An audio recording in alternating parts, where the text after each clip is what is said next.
Hey, what's up? This is Ricardo at Parts People, and in this video, we'll outline the steps for completing a part replacement on your Dell PC.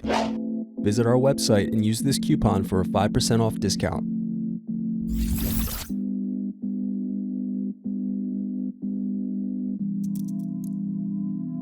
Unscrew and remove bottom base.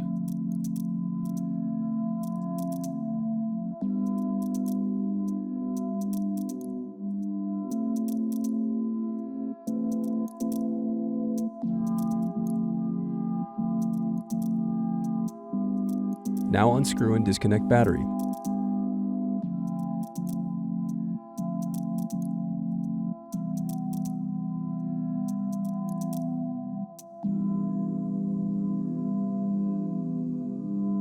Next, unscrew and disconnect cooling fan.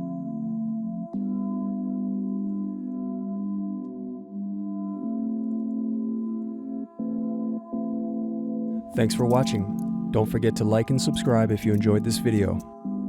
And if you need more, check out this playlist to watch other tutorials for your laptop. You can also click here to find parts for your laptop at partspeople.com.